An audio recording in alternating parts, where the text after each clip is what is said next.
everybody, and welcome to the Aggieville Alleycats podcast. Where come rain, shine, or anything in between, we're here to deliver to you the Kansas State sporting news that you so love. I'm Ace Edwards, right alongside Connor Baltazar. And welcome to this week's weekly recap, where we are joined by a very special guest, perhaps the greatest master of the culinary arts, as well as the greatest postmaster in history. I will not be taking any questions on this, but it is, of course, the one of three wonderful hosts of Cocaine Millie, and it is Chef Andre Napier. Chef, how are you doing today? I'm doing fantastic. It's honestly an honor to be here. Really. I mean, who would have thought that I would be in front of, a line of people that want to be on this show, and to say that I have that honor, I might hang it up. It's going up on the banner. It's going up on a skylight right in my bedroom, and I'm just going to look at that all the time. I'm an Aggieville Alleycat. The line is like two people, but before we get into this week's weekly recap, as well as the vibe check for the preseason of men's football and men's basketball, do want to thank the sponsor of the show, and that is Greg Arthur. If you want to be read out at the beginning of every single episode and be massively appreciated by the show and support us financially, please be sure to check out the official supporters link in our podcast or Twitter bio. But we have a brand new commit to talk about after last week was, well, it's only one commit, so it's a relatively dry week, but relative, but it is a big time commit from a big time guy in Brock Heath from Blue Valley Northwest, one of the Kansas City schools and an area that K-State has been dipping into a lot recently. On3 rates him as a 4-star, which means that he is a 4-star. No, I will not be taking questions, and he will be an interior lineman. So we'll start with Connor here, and then Chef can give his thoughts on Brock Heath. Connor, what do you have about Heath? I know that ESPN has him as a 4-star as well, but they hardly count as a recruiting service, but we take them when we can get them. Brock Heath, though, he's like a crazy athletic for a high school interior guy. Like he pretty much every highlight of him on his huddle is him like pulling and just obliterating somebody. He's got really great speed and quickness. Like his top speed's not all that great, but like he's an offensive lineman, so like we don't need him to be like a track athlete. We just need him to get like 0 to 25 pretty quickly, and like he can do that. And he technically seems pretty sound. All we really need him to do, I think, is to just put on some weight and just get better. But like athletically, he's really, really good. I can see why he's a 4-star. Yeah. Just to piggyback off of that, when you get these athletes and the way we've been recruiting with Connor Riley, we're stacking pieces at the offensive line position. You can kind of, take some gambles on some potential guys. This Brock Heath kid, for me, he's in the mold of Carver Willis when he was in high school, that long 6'6", that just has the athletic ability that really needs to put on weight, get a little stronger. And if you're in the program long enough, as Ace likes to say, body by true, you get that guy with the raw athleticism that he has, and then you put on 40 pounds on him and, have him as that sleek interior offensive lineman that you could do those Cooper BB pulls out to the edge and do the traps with. Those are the kind of guys that we're going to basically build this foundation of our football program around. So shout out to Brock Heath, my guy, 4-star from the state of Kansas. You gotta take him, and it's a recruiting win. So we're counting that 4-star, baby. Yeah, it's a legit recruiting win above Northwestern, Iowa, and of course KU, who continues to strike out on people that K-State actually wants. My guy has a 4.4 GPA. I didn't even know you could get over 4. So realistically, I wasn't sniffing that in high school. So obviously a lot of people are smarter than me, but he's definitely smarter than me. Northwestern sniffing around. My man is a scholar. He's going to be in the playbook. He's going to know all that. And he probably won't ever get a holding penalty, ever. This is one of those recruitments that I think we can keep coming back to and comparing to an old recruitment that really stung when we lost it back in, I'd say, 22. That was Nick Herzog. Came down to the same two schools, Northwestern and K-State, and he picked Northwestern because of the academics, which is like understandable, but still sucks. But this guy who's got like a 7.8 GPA is thinking about Northwestern, and he's clearly really intelligent. He had a brother go to Columbia, and then he's thinking about K-State as well. So that says a lot about the perception of our program right now, is that, like, again, there's so many examples in the Kleiman era where you can take a recruiting battle that we win recently that 2 seasons ago we probably just barely lose out on, and 4 seasons ago we're not even in it. So that just goes to show the slow program culture building that Kleiman's really been able to just do so effectively that is tough to notice in real time because it's just happened so gradually. But I really, really think we need to stop and appreciate especially with, I think Herzog's a great comp just in how his recruitment's gone compared to Heath. But I'm super happy with this recruitment.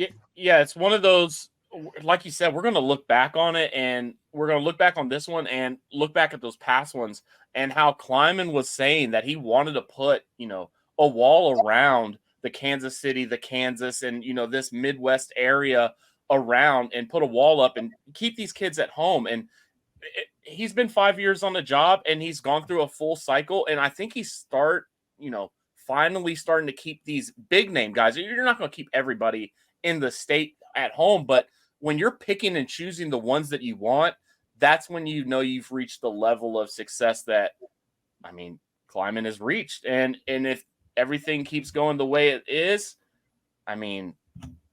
we're the lead school in the state for a reason. So my boy Kleiman is doing work.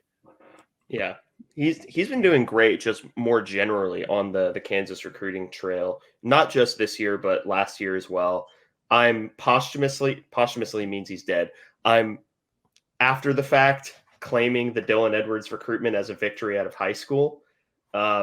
Again, that's another one I will not be taking questions. He's got an interview coming out. I don't know. I saw it on Twitter, just a little snippet of it. And he's talking about how he teared up when he saw his name on the back of a K-State jersey. Like, I don't know what they're doing to these kids in the program behind veneer, but my guy is getting emotional, and he's really embedded in the program. So I don't think he ever went to Colorado, to be honest. Yeah, those are AI generated videos. The touchdowns against TCU, those aren't real. Those are deep fakes.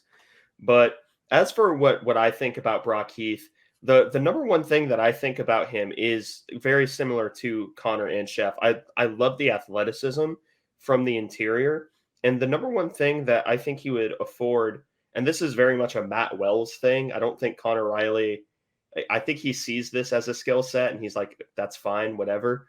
But I see him as a good rollout pass blocker, weirdly enough, on those concepts made popular by Lincoln Riley, where you have that pulling guard that's basically setting up a different pass blocking trap.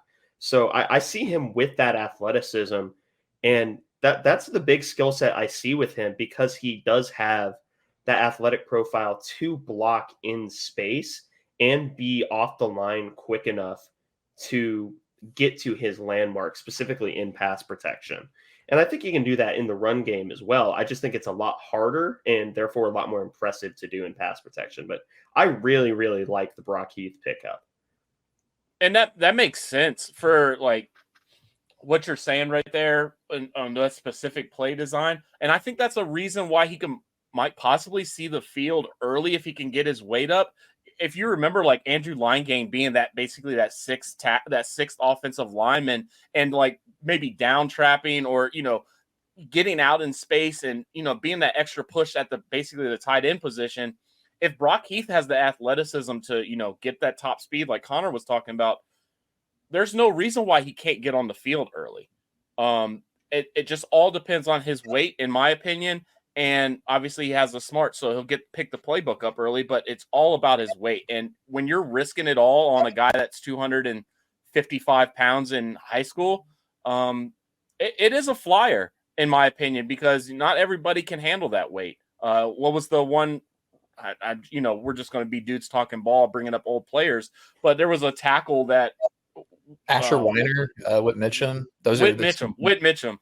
Yeah, Andrew Weiner, poor guy. He was a legacy. But Whitman, he was all the rave, and he had offers from like Tennessee and all that stuff, but the weight just was not possible. He just couldn't keep it on. So, Riley has a couple of those, and he has the other guys that he's developed, but it all depends on the weight. So if he has the athleticism to, put that weight on and keep the athleticism, there's no reason why he can't be on the field early.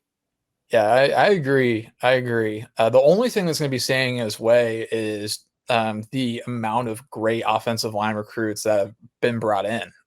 Because we pretty much have an entire starting offensive line that just showed up as true freshmen. And back to the weight thing, a slight side tangent. But when we got Gus Hawkins, he was around like 255, 260, and he's 295 right now.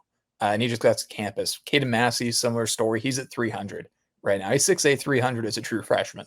So they're putting something in the water and veneer. And those guys, they drink their protein shakes. They have their eggs. And like they are putting on weight fast. Honestly, at this point, it kind of feels like your Whit Mitchums and Asher Weiners are more the outlier, honestly, with how effective we've been at molding offensive linemen who come in undersized and get them to fit our system. That's fair. That's fair. Mono. Oh, yeah. Don't do that. Don't do that. I will never forgive Ryan Davis for catching mono. Yeah, that's his fault, man. But Ryan Davis, the new guy?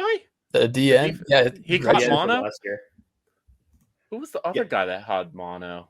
There was another guy that caught mono. That was what Jonathan Banks did back in like 2015. I feel like either Pastore or Carver Willis caught it. I think it was Carver Willis at the beginning of last year. He had mono as well. Maybe they're all kissing each other. I don't know. That might be it. I mean, you gotta have a strong culture. So it's the culture is actually damn good. But that's pretty much all we have to say about Brock Heath. Now we can get into we'll talk about football first, then we'll talk about men's basketball. And hopefully we'll actually stick to that plan, unlike the episode we recorded last night where we started talking about Avery Johnson wearing number 20, which is disgusting. But we'll start off with just the general vibes of the season. And of course, these are mostly questions directed towards Chef, and then we'll respond afterwards because we still have to do our season preview whenever we're going to do that. We run the show. We don't know, but there's obviously a lot of expectations on a lot of the new look offense and a few returning faces on defense. So just in a very, very broad sense, what is your read on this team, Chef? Man, oh man, it gives me the vibes. Man, it feels like those, like the 2013 kind of teams, coming off of a Big 12 championship, like 2 years ago. But we still were rolling high last year with high expectations. But then you do a little bit of turnover, and you have this high IQ, high athleticism quarterback that's trying to break in. And that was Jake Waters at one point, splitting it with Daniel Sams. And you got Avery Johnson now, which is basically combined those two. So, man, from the quarterback position, that's the big unknown because everybody seems to have a read on what he's going to do. And it kind of all hinges on him because we've built around him this is his team, and he's a true sophomore. So what can we get from the quarterback position? And I know that's a question, not really a vibe, but that is kind of what I have questions, but I think I know what the answer is to my own question. So my vibe is very strong. That's just for offense. And the defense is kind of more seasoned, if that's a way to put it. You lose some veterans, but you kind of replace them with more athletic, more visually appealing kind of pieces that can do things that they just couldn't do. And we call Nate Matlick ugly up in here. No. It's more of an aesthetic thing. Like you put no offense to Nate Matlack, but you put Nate Matlack when he was a true sophomore compared to Chidi Obiazor, and you're looking at two different humans, and you would think they played two different positions, and they kind of did. So, man, the defense has spooky characters that can do dangerous things, and it just depends on what they're going to bring to the table. Like, are they going to do it? Are you going to do it? The 2024 football team, are you going to do it? Do it. That's what I want them to do. I just want them to do it. And if they do it, we're talking things that we just, 2019 Kansas State team, we're thinking is impossible. Like, imagine going back to 2019 and where the Aggieville Alleycats weren't a thing yet, but 2021. Yeah. 2021. But you go to 2019, you guys are still in school. You guys are pumped up. You're K-State fans, and you tell them, hey, you're going to be a playoff team. What are you saying to yourself? Like, are you slapping that guy that just came out of the time machine? I might. I'd be really excited as a freshman in college where, granted, I think that the person in the time machine would be telling me other things, specifically about 2020. And then I would, if I believed them, I think I would have just had a mental breakdown and probably dropped out. But if I agree with you in that the ceiling of this team is almost certainly a college football playoff team, just by virtue of the talent that's there. I mean, you look up and down the roster, and there are a few positions where you have questions because of lack of playing time, either at the Power 5 level or just because they're so young. But this might pound for pound be the most talented K-State roster of the past few decades. And it comes down to Avery Johnson being an alien that probably shouldn't exist, Dylan Edwards and DJ Giddens making up a very, very complementary backfield. Wide receivers are somewhat questionable, but you still have Cephas, Johnson, Jackson, and of course the big piece in Jace Brown. And the tight end room has a lot of pieces that we really like. Connor, of course, with Garrett Oakley, who I'm sure we'll get the Garrett Oakley love on our preview episode. But you also have other pieces behind him, like Andrew Metzger, who both of us were really high on, and Will Ancio. And that doesn't even account for the defense, where you have people like Marquise Siegel, Daniel Cobbs, who's talented, but at least unproven in playing time up to this point. Jacob Parrish and Keenan Garber, who, again, if you would have told me that Keenan Garber was playing corner in 2019, that's when I probably would have started walking away. But from pound for pound talent on this team, it's probably the most talented K-State team of the past few decades. I think that there's a fair argument for that. I think it'd probably run into a giant wall of resistance because I do think that I actually kind of agree with what you're saying, because I do think on paper, taking everything else away from it, just purely on paper, this is probably the most talented team we've had since the early 2000s. Maybe it won't be the most successful team. Like it may not end up being like the 2012 year. But Chevy, you were kind of going along these lines earlier, but this really does kind of feel like the prequel year to the year that everybody remembers. You mentioned 2013, and 2014 was a really big season that was a lot closer to being special than I think people remember. 2011 to 2012, 1997 to 1998, those sort of years where everything kind of starts to come together and the core comes back, hopefully. And then the year following is the big season.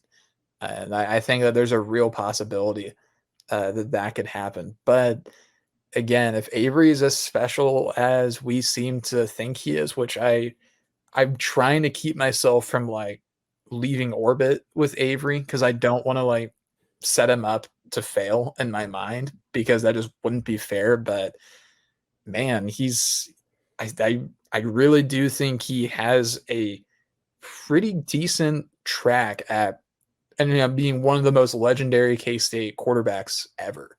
And like he has that potential, but like I'm trying to temper it. I'm trying not to go too far. Yeah, you have to temper it because Ace has a point with like people putting high expectations on him. Like, remove all the Heisman nonsense. Like, let's just remove that for a second.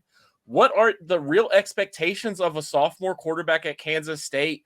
And with the dynamic ability and the offense that he's in, he can do things that, I mean, are low expectations for him and be realistic, but still not like Heisman level, achievements.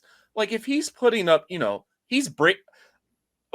school record for touchdowns in a season is like 25. Like that's like 2 a game.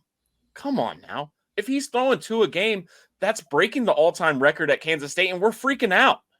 And that's not that much in the grand scheme of what everybody else does throughout college football.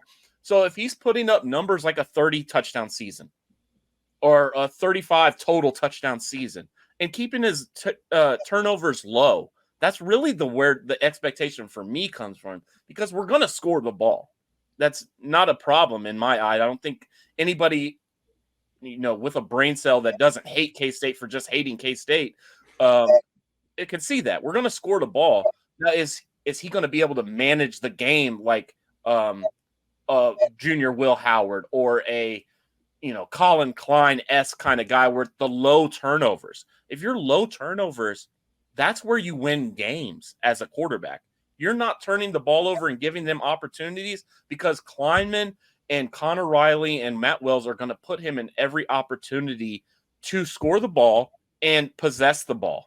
So, man, oh man, that's where my expectations lie with him. Not necessarily, is he going to be a Heisman finalist? No, I don't think that's really, really the case. I mean, I think in all honesty, if he's having a season that's where, I had a conversation with Scott Wildcat a long time ago about Will Howard. We don't need to look at the record books for, the NCAA and what they do outside of that to determine what our best is, because we have our best. We know what the best at Kansas State is. And I think Avery, if he just does, what Kansas State quarterbacks do and keeps the turnovers down, he'll be an all-time legend. Yeah, and that to me is to sort of clarify my position on Avery that I've had for a while. Is I've always held that he's remarkably talented. I just think that he's going to have those moments of volatility that come from a young player that isn't named like Trevor Lawrence. Like that's just natural. That's part of growing into the game. And I think that Avery, despite all of his talent, still is going to grow into the game. The thing is, I just think he's so remarkably talented that it's going to be masked a little bit, but it's not going to be masked entirely. That's why I always sort of tell people to like drop the expectations. Like for Chef, the perfect example is like the Heisman hype that you were mentioning. I 100% agree with you. I don't see him as a Heisman contender in his sophomore season. I do see him as a threat to break the single season touchdown record. And that's because I think that he's going to be a very, very good quarterback, and his talent is going to get him out of a lot of trouble. But that doesn't mean that there won't be any trouble at all. Yeah. And for what it's worth on picks, if we're going purely by numbers, last year he attempted 66 passes, did not throw an interception. He did have a few fumbles. I think at least 2. Yeah, a couple of those are like exchange fumbles. I mean, I don't think he had a real true fumble in terms of like ball carrier loosey-goosey with it. But I think in terms of, he's a freshman and exchanges with multiple running backs. Trayshawn Ward was usually his guy, but if he's with DJ Giddens, there's a height discrepancy there. So, I mean, I could see where it went wrong, but the turnovers are the key. And I think, Connor, you're going to nail it. Like, if he's not turning the ball over in his freshman year and he was making the smart plays in the bowl game versus an adequate defense in NC State, I don't see why he doesn't have that mindset when he's the full-time guy. Maybe he takes more risk. I don't know. Maybe that's where it gets spicy, but I don't see where he's too mature. I said to him, I claimed that he was like a fifth-year senior in his brain in a freshman body. That's where I had him. Like he just recognized the game, and I don't see why, if he's more seasoned, that it would change. I don't see why that would happen. Yeah, I mean, he'll at some point throw a pick. I mean, he just has to. But like, I don't really remember a lot of times, even last year, where he had many turnover-worthy throws. I think he had one against Texas that was kind of bad, but beyond that, he didn't really have a lot of truly turnover-worthy plays that I recall. He was pretty safe, and he still took some risks at times. I mean, and converted on some pretty challenging throws as well. I think he's just really good at taking calculated risk. I think he just kind of plays the odds well. Like he knows, like, oh, I can like make this tough throw because there's like no safety help, or I can throw this sidearm ball to Will Swanson because their Mike linebacker's a little slow in pass coverage or something like that. But he does seem to be pretty advanced in that area. But I mean, he's going to have a game where he throws like 2 picks and the sky is falling for everybody. But it's I think we'll weather that storm. My thing is for this team, Ace, you said the biggest, not the biggest, I shouldn't say that. I shouldn't put words in your mouth. But the question is the wide receiver core, and they do have talent there. A lot of it is, unproven in terms of like Keegan and Jace, can he repeat it? And Cephas, can he do it outside of Kent State?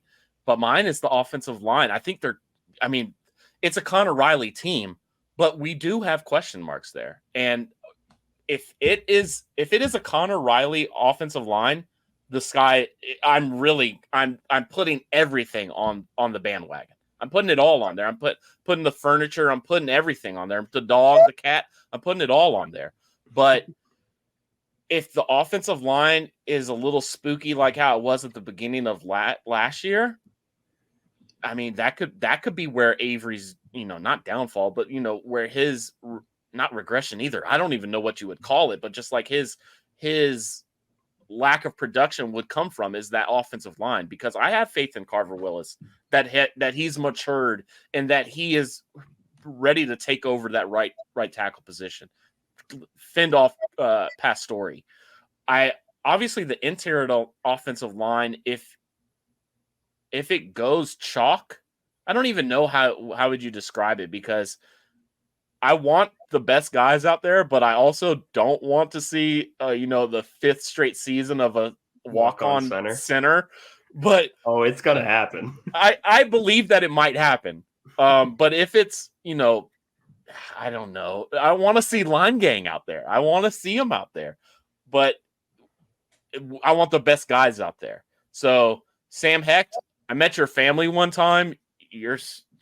Super nice family when I was at a game. And I hope he's successful. If he's the best center that we got, he's the best center that we got. But the offensive line is where I'm like, come on. Can it really happen again? Can he pull the rabbit out of the hat, Connor Riley? Can he do it again? Yeah, and I will say that after I did rewatch the majority of the games from last year, the majority of the offensive line problems can be drawn to 2 people from the previous season. I'm not going to say who, I'll say after the episode, but it was almost entirely the fault of 2 people. I mean, I'm not afraid to say it. I mean, Gillum, he just didn't have enough in the caboose. He was a awesome leader. He was a good guy from everything that I've heard. But it's just he just didn't have enough in the caboose. He was probably playing around like 280, 285, and when you're going against nose guards in the Big 12, Baylor, even though we dominated them, and teams like that of that ilk that have nose guards that are just humongous people, he gets a little pushback, and that was the problem for most of how Will Howard turned the ball over most of the time, was because he has somebody right in his grill. So I mean, Gillum was, if we can upgrade that, the offensive line could be nice. Yeah, and I think that it would be, because they were saying, assuming it is Sam Hecht, we've heard anywhere from Sam Hecht to Panzer sliding inside to Poitier sliding in the center. But if it is Hecht, I do think he's probably pound for pound stronger than Gillum, and I think he's stronger than Noah Johnson, because Hayden Gillum was Noah Johnson without the ability to pull. Because damn it, if there was one thing that Noah Johnson could do, that man could pull. And he played half of his career with one arm. I mean, he felt like he dislocated his elbow every single game. Yeah. But let's move on from the offense to the mob, and that is the defense. And again, it's very similar. It's not the same as the offense in that it has a lot of very important positions lacking experience, because you do have a lot of experience on the defense. You have Siegs, you have Austin Moore, you have Des Purnell, Uso Sayamalo, Jacob Parrish, Keenan Garber, but you also do have new pieces to mix into that group. So it's a spoiler alert for people who are listening to this episode. You're getting this first, and technically Chef and Connor are getting this first. The next Alleycat video is going to be a breakdown of Joe Klanderman's defenses. And I think a lot of Klandy's defenses has a skill set, or has a scheming that is very complementary to the skill set of the current personnel. And that's something he's been very good at his entire time here. But Chef, what are your vibes on the defense? What position group, I guess the general vibes, and then what position group do you think is going to show out the most? Ooh, who's going to show out the most? But my vibe is, similar to the offense. I just want them to do it. I need them to do everything that they can do. The shortcomings of this team on the defense specifically is, man, I mean, we got the seasoned guys, but we're sprinkling in those fresh pups. And, the pups are, I mean, they're basically Rottweilers, or, insert your dog of choice that is vicious and will kill you. But this team, if they could just do it, Austin Moore back, Des Purnell back, Siegel back, Parrish back, even Brendan Mott. I mean, he had a lackluster season last year, but I think this year being, fresher, healthier, having a deeper defensive line, I think will help Brendan Mott. And he won't have as many reps, I think, which I think is a good thing. A fresher Brendan Mott, we're replacing these guys that were based for a 4-down look. So Khalid Duke's out of there. I mean, he was a stud, and he could have been an all-timer if his knee wasn't absolutely ripped to shreds his sophomore year. But he wasn't built for that interior. He wasn't a Felix. He wasn't built like that. And I think we're getting the guys in there that are built like that. Cheedy is built like that.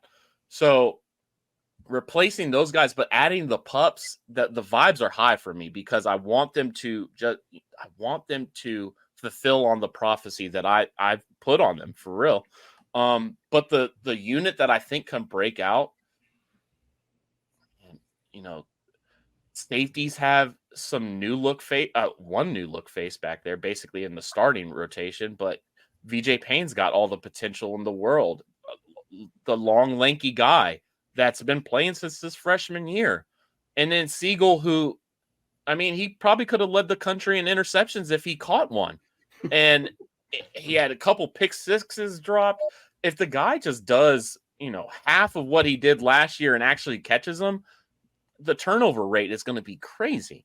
So sure, tacklers everywhere. Jordan Riley looks, I watched the Instagram video of them paintballing, and he had Black Air Force One energy, and that's scary. So if if Jordan Riley is up there sure tackling and is a more athletic, Kobe Savage, because Kobe Savage, to be honest with everybody, he was not his full self that we saw his junior year. He took a little while to recover. So if the safety room is, coached by our defensive coordinator, is everything that we want it to be, that's going to be the lead unit, in my opinion, because you got the returning, you got the potential, and you have the thumper that is ready to crash out on a running back at any moment. No, I'm really high on the safety room as well. I think that every offseason they're a big topic of anxiety for the fan base, and every single season we end up plucking a transfer from somewhere that ends up being an all Big 12 guy. So I've just chosen to stop worrying about the safety room completely because, I mean, Kleiman's a former safety or defensive back. Klarman is the defensive coordinator, and he's coaching the safeties. So the safeties get a lot of attention from this coaching staff. And they've been really, really good, even since like the moment they got to campus, at picking out guys that they like and having them be a plug and play guy. So I'm not super worried. This is a super deep safety room as well. I bet we're going to be seeing a lot more Jack Fabris this year because he was playing in like the first game last year as a true freshman, and he's kind of a psycho. And I think we need that in the safety room. Nikendre Steiger, someone that we've seen off and on over the last couple of years. And I think we'll play more. Daniel Cobbs, we saw a little bit last year, but I know Ace and I are really high on him, especially Ace. And there's plenty of other guys. Colby McAllister, I mean, he changed his number. He's wearing the opposite of Avery, and he looked really good in the NC State game. In the Pop-Tart Bowl. I like Colby McAllister.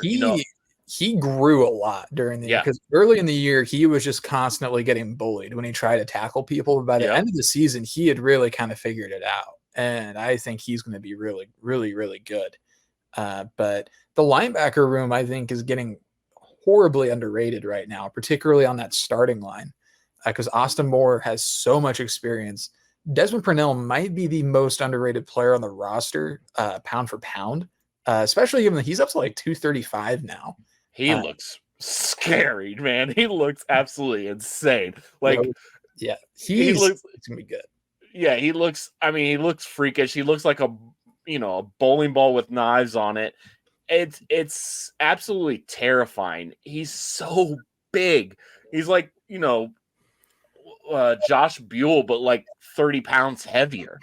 So like, I'm not worried about the linebacker room. The depth in terms of guys, the depth in terms of guys coming back from injury is where I'm like leaning, because I want Asa back. And I guess I shouldn't say multiple guys, because Jake Clifton, he's doing God's work somewhere out in probably Venezuela or something. But Asa Newsome coming back would be absolutely huge if he's 100%. He looks great on social media. He looks absolutely chiseled, and he looks stoked for a redshirt freshman season. I don't know if he I think he preserved his redshirt. I think he got hurt pretty early in the year. Yeah, that's beautiful. I mean, if he's a redshirt freshman, that's beautiful because he has all the talent in the world. And then you got guys like Rex Van Wy, who played a ton. And if he's like backing up like Austin Moore, and then you bring in who was the guy from New Mexico that we brought in? Alec Marenko. I mean, that's probably going to be the starting middle linebacker, and he's a thudder. He thumps. So the real question, I guess the question is defensive tackle, nose guard. Like, I think nose tackle is the question, and then corner depth. I think that's where you can poke holes in this K-State EMAW balloon. I think you could poke holes in it, because are we going to get a healthy Uso? Are we finally going to get a healthy Uso that can play? And Damian, you know what you're going to get with him. He's him. He does him. But two nose guards is just, I mean, are you going to play Malcolm Alcorn Crowder there? Probably. He's going to get at least a few snaps. He's big. He's a lot bigger than I thought he was. I mean, they list him at like 320. Yeah. I mean, I don't know if that's healthy weight. I don't know. It allegedly is like is, Herculean muscle mass. That's spooky because he's 6'6" and he's 320. If he's rivaling, God, that's a bad word. If he is, competing at getting reps at defensive end and like the Jalen, that's what I pictured him when I thought he was going to come to campus at like that 280, 290. But if he's 320, there's no reason why and that kind of shores up things for me. I totally forgot about Big Mac. So now you're talking corner depth. And Justice James is Justice James.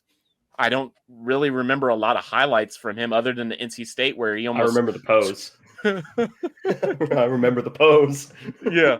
And then what do you got? Dunbar? Is that the guy you brought in from? Yeah, Jordan Dunbar. Dunbar. And I haven't watched a lot of highlights on him. Maybe I need to. Rice, they don't play a lot of good football. You don't lose the food. So what can he provide? What can he provide? You tell me because I need shirt up on that.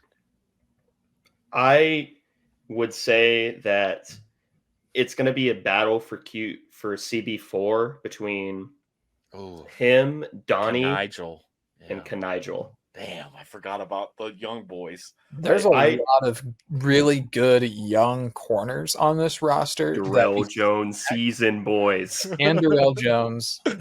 But I think we're at a point where we need one guy out of like 5 to step up and basically be like this year's Jacob Parrish from 22, where Parrish kind of came out of nowhere to, by the end of the season, he was cornerback 3. So, but we need one guy who can step up and be that guy. I think it's Kanigel Thomas probably. I had a lot of praise for Kanigel, and I picked him as like my freshman to, he's a sophomore now, but to break out. So if you're saying that it's Kanigel, that CB4, CB3 kind of guy that's going to get on the field and maybe nickel situations, that's, that warms my heart, because if you got those guys, playing the corner and being depth pieces, that leaves those guys that redshirted last year to be those, on gunners or, being on special teams where, some of our starters don't need to get full-time reps there. Yep. So, but before we move into to basketball a little bit, there is one final college football related question for you, and that is the new NCAA game is coming out pretty soon. Who's going to be your dynasty team? Okay, see, I've been waiting for somebody to ask me this question, and I'm such a nerd. It's bad, and I'm sick. So, like, I'm a huge team builder guy. So if it's disappointing, I'm going to be upset, and I'll just go to K-State, and then I'll probably figure out like my online dynasty teams, probably like, I don't know, North Texas or San Jose State, maybe rebuild them up. But I'm a huge team builder guy. I like to, get rid of UMass, get rid of all of them, those independents that don't deserve football. I'm creating Santa Fe University, SFU, and we're going to be the Raccoon Bandits. I could show you pictures and it won't do any justice on because I've been creating logos for probably the past month and a half. It's a real sick addiction. I need help. I need counsel. I need this game to come out. That's what I really need. But yeah, so I'm all about the team builder. But if I'm forced to, pick a team, I really want to build up. But from every indication, it sounds like you're not going to be able to just like create a national championship in a 25,000 seat stadium anymore. So that's a new challenge that I'm excited about. Yeah, you and Connor are kindred spirits on team builder. He's not quite that level of devoted because he's not a graphics designer. That's his girlfriend. I'm a sick boy. I'm a sick pup. I've got on 14. I have like a 25 year Wichita State dynasty going right now. That's about to get put out to the woodshed here pretty soon. I mean, I'm sick because my road to glory, I created everybody in the high school division that I played in. And, it was bad. I imported all of them. So he had to go through that season. Yeah, I created so many teams on Team Builder. It's bad. I'm really sick. I need help. It's so bad. I'm just laughing to myself because I know I'm in a bad spot right now. Like I'm gonna oh, that's bad. Hold on, let me get rid of that. This is probably gonna get edited out, but I'm in a bad spot right now. This is not a video podcast. No, but I want to show you guys. I'm just in a bad. I'm really I'm so far into this rabbit hole that I have to show somebody. Like my wife can't take another minute of me talking about a fictional school that I use ChatGPT to create a history of the. That is pretty incredible, though. I admire that. So I don't think you need help. I think we need help because we aren't doing enough. Yeah, we aren't matching your energy, and that's an us issue. Damn, that actually looks really nice. I love this, man. This is beautiful. You're muted, by the way, but this is still beautiful. Oh, I'm so sorry. I'm over here talking. I created a stadium using AI. Like, what is wrong with me? I don't know what is happening. I need medicated. Like, this is my favorite one. I put so much heart into this one. Like, oh my gosh, man. That's awesome. That's incredible. I'll eventually I'll eventually put that on Twitter and people will tag me in this and be like, you're not wrong. But right now I have a deep, dark confession that I just released to you guys. So thank you. That felt great. I am beyond honored to be among the first people to get to see these soon to be iconic logos. I'm telling you what, you guys will be attending Santa Fe University. So you're going to be on the team. Just chalk it up. You might have to rock, paper, scissors who's going to be the quarterback, though. This sounds like a great opportunity for a Cocaine Willie dynasty with you guys commentating. So I think that's maybe what we should be going for. If I knew how to use Twitch, I would be streaming all my games just sicko mode.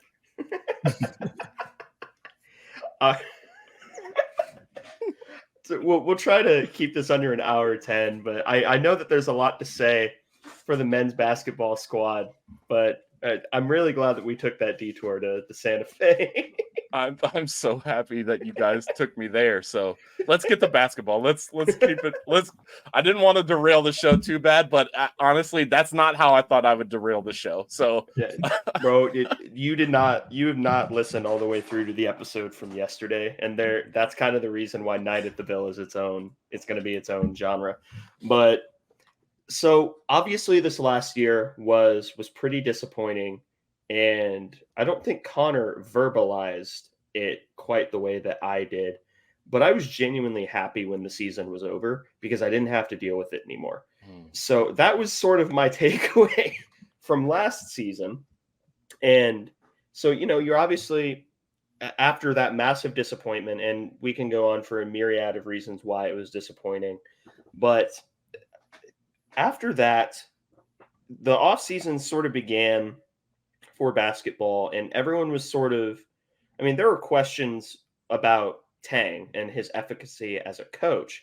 And while I was never a part of that, and I think that was a very vocal minority, and I think it was probably less than 20% of the fan base who had those questions, but it was still a question where you had the magical year one, and then you had the really, really disappointing year two. And then Tang, in constructing this roster, has constructed a roster that is, on paper, a roster that is poised for the national scale. In other words, it's poised to be like a high or like a slightly above 500 Big 12 school because the Big 12 is just the D-Day landings. But yeah, Chef, how do you feel? How are your vibes immediately after this last season, and how were they sort of going through the off-season process? Okay, so we're just gonna make this a whole confession about me and what my fandom is like, because last year I might have been one of those 20%. Because honestly, Tang frustrated me so much with his in-game timeouts and how he was efficient with the team and how he ran the team just in general. It was not great. I had a lot of questions about that. I want Tang here. Let's not put any shade out there or any questions about that. I want Tang here. I want him here for the tenure. I'm a little frustrated with how the job, stability is with, him taking every opportunity to interview for every job under the sun. So that's a little frustrating as well. So that adds into where I'm at mentally with Coach Tang. But I want him here because what we saw this offseason as in spurts, really, because it started off like gangbusters when you land a Doug McDaniels. That's the quarterback of this, the position that he plays. He's going to basically control the team. A Marquise Noel, maybe clone? I don't know. We'll see. But, he brings the point guard in that can quarterback the team. And then it just kind of, nothing's really happening.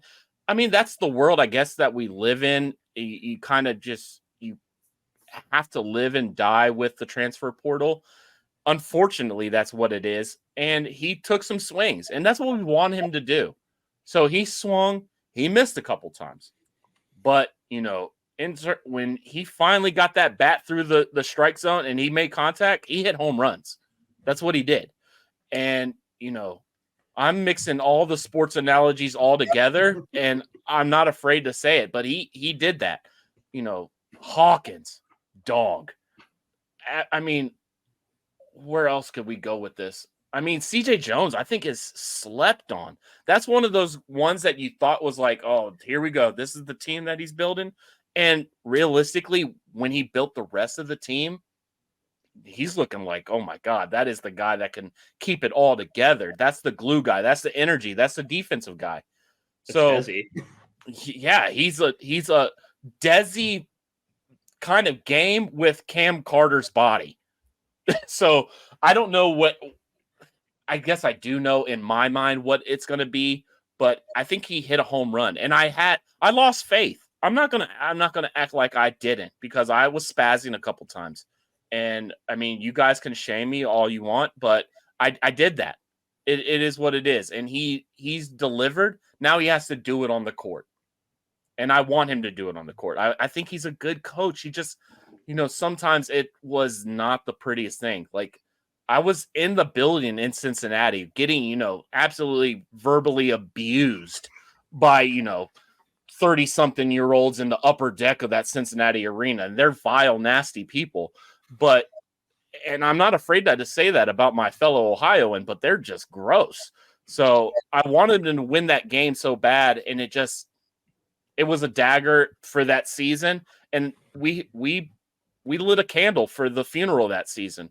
So, man, I'm gonna stop talking like diatribe, just straight, just whatever thought comes into my head. But man, oh man, that season was rough, and I think we're on pace to, like you said, be on the national scene again.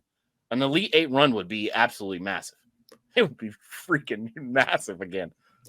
And I think another thing that now we get to consider with evaluating next season is now we know who we're playing in conference play, since that just dropped today.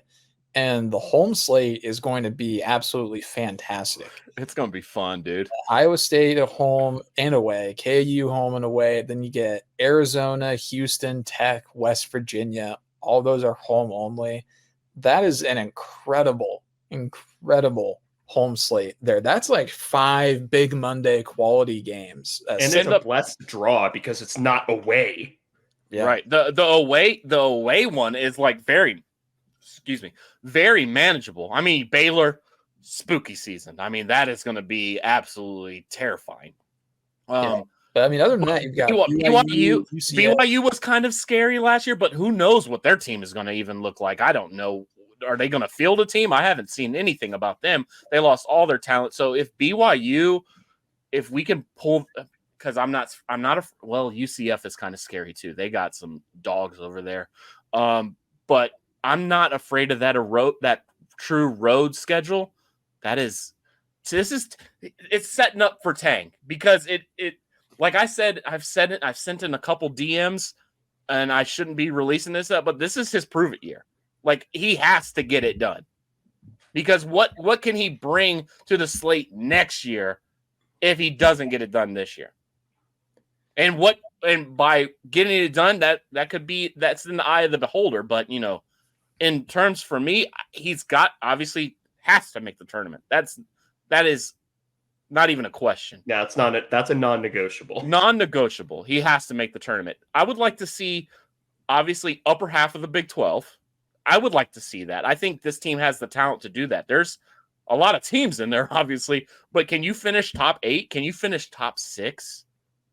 If you're doing that, if you're top 6, you're looking at a 3. You're like at a 3 seed, a 4 seed, and you have to make a run at that point. You have to get second weekend. Those are my expectations for this team if everything goes right for me. Maybe everything goes right as a natty. I don't know. Am I just talking crazy? Let's get nasty. I mean, This team, I think everything is going to come down to can we figure out spacing with our starting lineup? Because the main concern that has been brought up with the Coleman Hawkins edition is how does that work with keeping everything spread out with a alleged starting lineup of Doug, CJ Jones, Coleman, Achor, and then probably Ugo Onyenso. So how do you keep the floor spaced with those guys? Because that was kind of a problem this year. Spacing was not great because Tyler Perry is not Marquise Noel. Will McNair is a statue. There was only so much we could do. But if Coleman Hawkins and Achor can kind of float around the wings and cut effectively, which I have no issue with Achor being able to do that because he's a freak athlete. Hawkins, I think, can do it. I think that he has the ability to do it because he is a good shooter. And if Ugo is going to be able to step out and make, I don't know, high 20% threes on one attempt a game at most, then I'd be pretty happy with that. I had to pinch myself when you read that starting 5, by the way, but that's crazy. That is a crazy starting lineup, and they're all good shooters except for Onyenso. And I don't necessarily want him floating to the 3-point line. If he's at that elbow position and he's setting screens for a million people just in possession, if he sets 5 screens in a possession, that's kind of a win for me. And that sets up lob opportunities for him. That sets up screens and back cuts for people. Because I think the spacing in terms of the 5 out, if he's in the game, I think it's more screens, cuts, screens, wide open 3-point shot, screen, lob. I think it's more like that. But if he's not on the floor, that's when what you were just talking about, the spacing is going to get crazy, because now you're talking Achor, who's, he shot 40%. I don't think that's going to be able to continue. But if he's shooting it, it'd be great.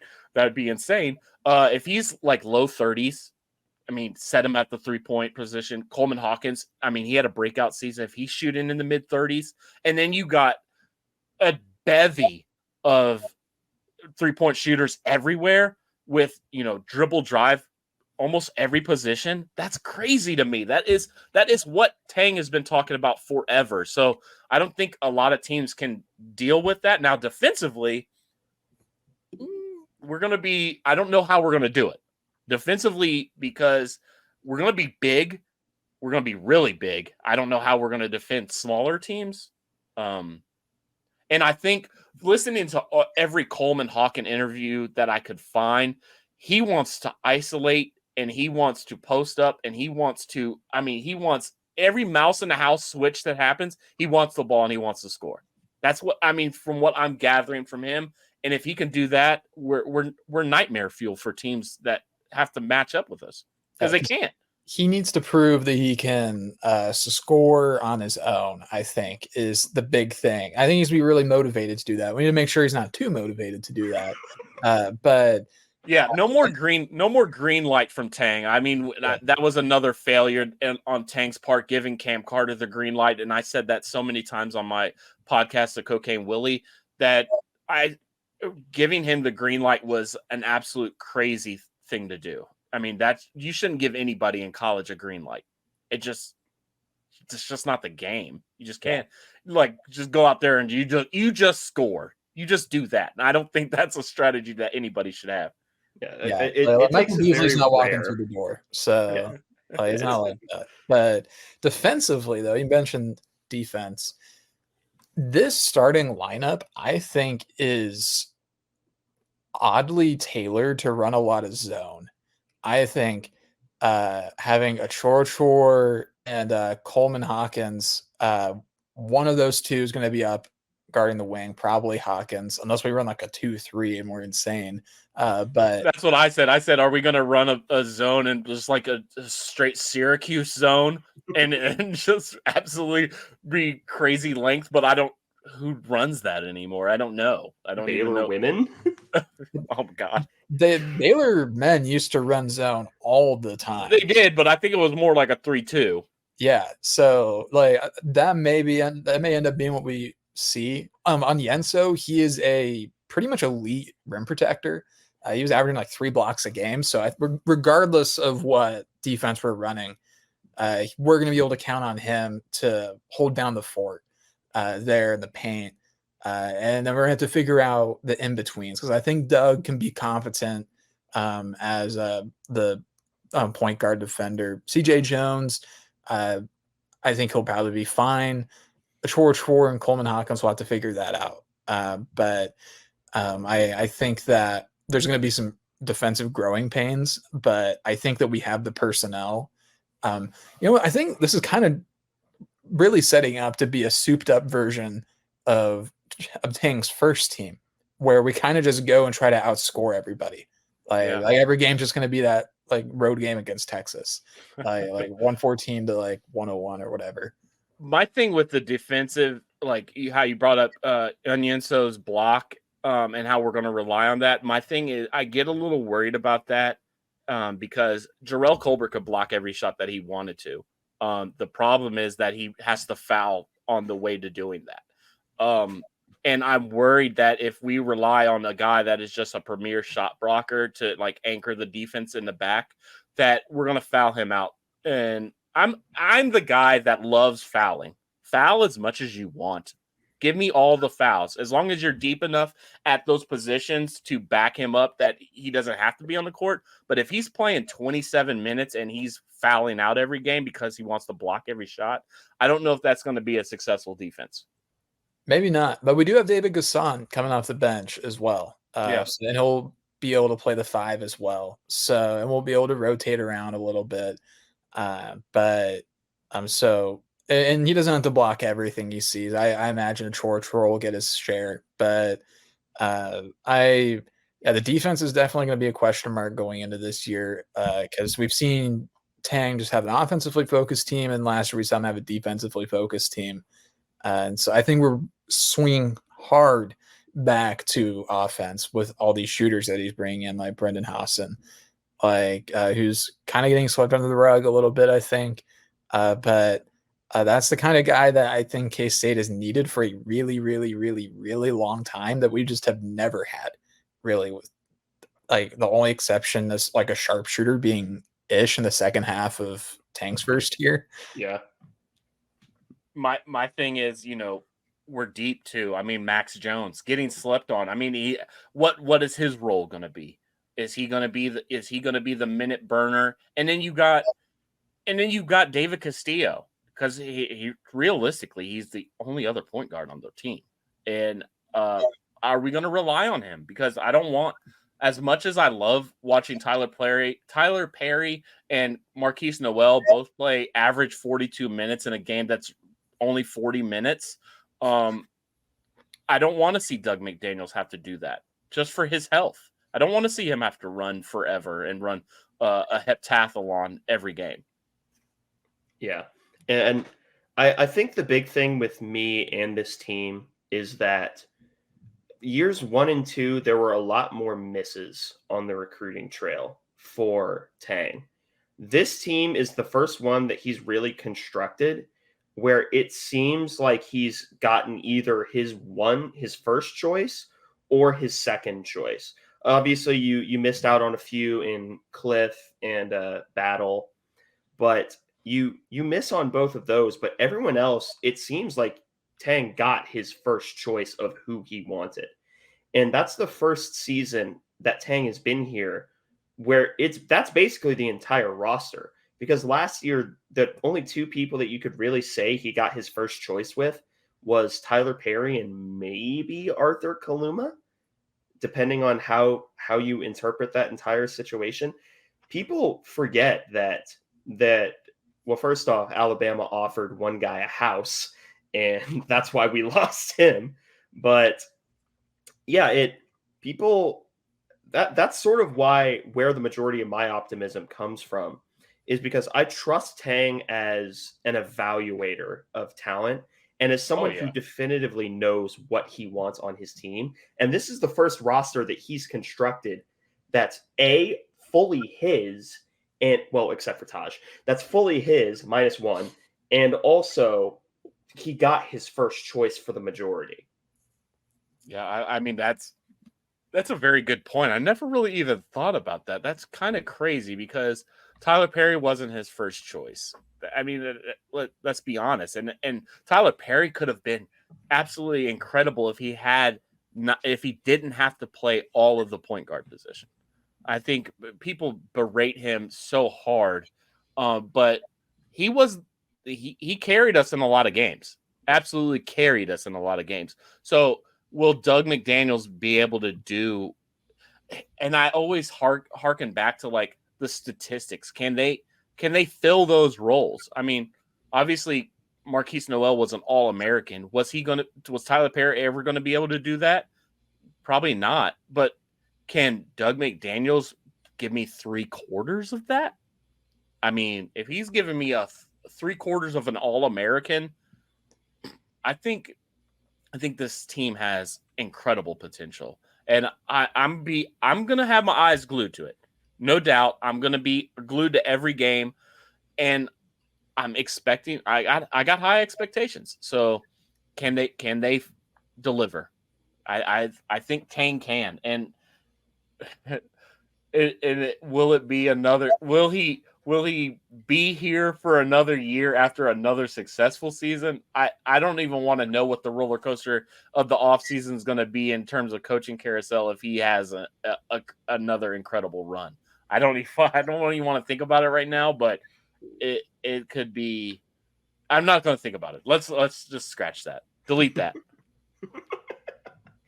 Yeah, so I guess we'll go around and give last words because we are getting to an hour 10 here. We'll give last words about either the football team or the basketball team. And Chef, as the guest, you get the first word. Okay. Like a single word, or are we playing a game? No. I'm just teasing with you. It's incredible where we're at in terms of K-State athletics. You know, baseball is ranked. Football, obviously a main staple. We're a football school. Basketball, I mean, the NIL era, you thought that it would kind of kill teams like, little old K-State, but we're really dominating it, in terms of NIL, donors, all that stuff. K-State athletics have they've actually gone up since, over the past 5 years. It's kind of insane. So, man, it's just a good time to be a K-State Wildcat. And I'm going to be rooting no matter what. But now that, I've gotten the taste of winning and the expectations have been raised, that I'm not going back. I can't go back any other way. And this is the way I want it. So I'm going to be living on pins and needles for every game, every snap, every dribble of the ball.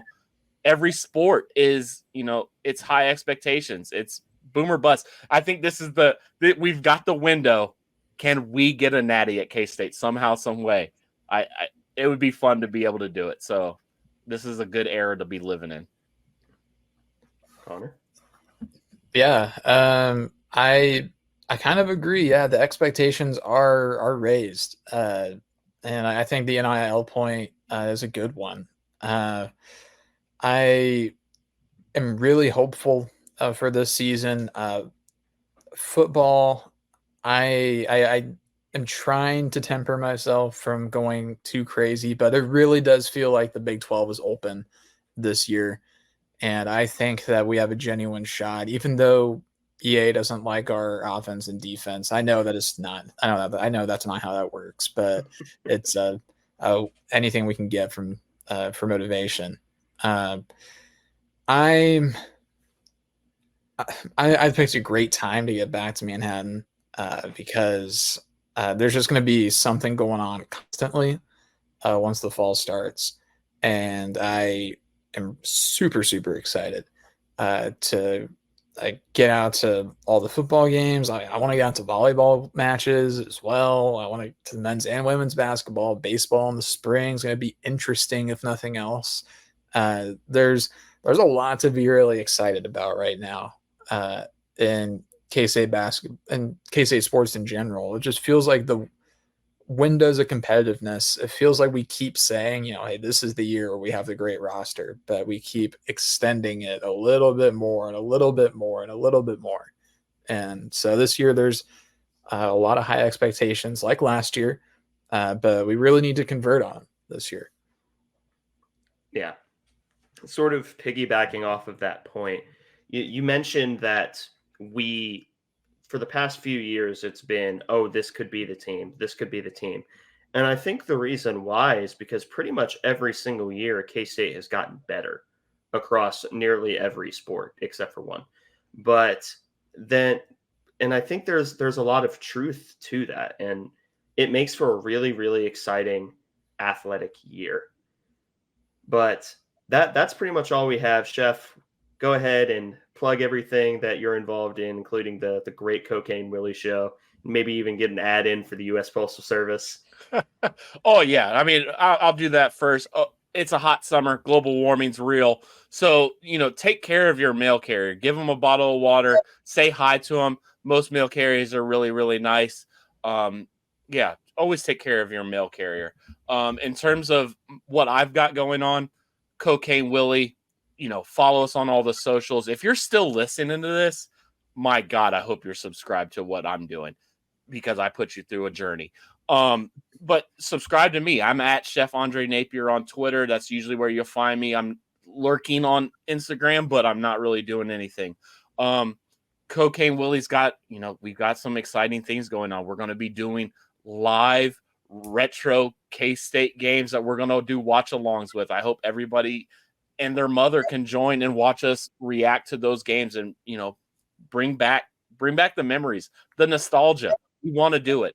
So, yeah, follow Cocaine Willie. Follow my boy Bob Trosby. Follow my boy Fireball Matt Marchesini. Those are my great co-hosts. I love them, and I love you guys. Thank you. Thank you, Chef. Thanks, Chef. I love you too, man. He's rocking the shirt right now. The excellent shirt that you can get from the official Aggieville Alleycats merch store. Wasn't that your profile picture for a while? Oh yeah. I went to my my GQ model kind of profile picture. So if you want to tap a like on that too, I mean nobody else will see it, but I will see it. I'll know. I'll know. But thank you all for listening to this episode of the Aggieville Alleycats podcast. If you want to follow or contact the show, you can follow us just about anywhere at Aggieville Alleycats. And if you want to email us, we're AggievilleAlleycats@gmail.com. If you want to follow us on a more personal note, I am at ACEdward00. I am at Connor Baltazar, capital C, capital B. And if you want to support the show financially, please be sure to check out the official supporters link and merch link for the Aggieville Alleycats in our podcast and Twitter bios. But most importantly, thank you all for listening to this episode of the Aggieville Alleycats podcast. And we'll let Chef say the iconic line. Oh my God! No, you guys say it. You guys No, say it. you got it. Where are we going to meet you? At the Cat Head. Meet me Stay at the safe, Cat Head. Stay safe, Alleycats.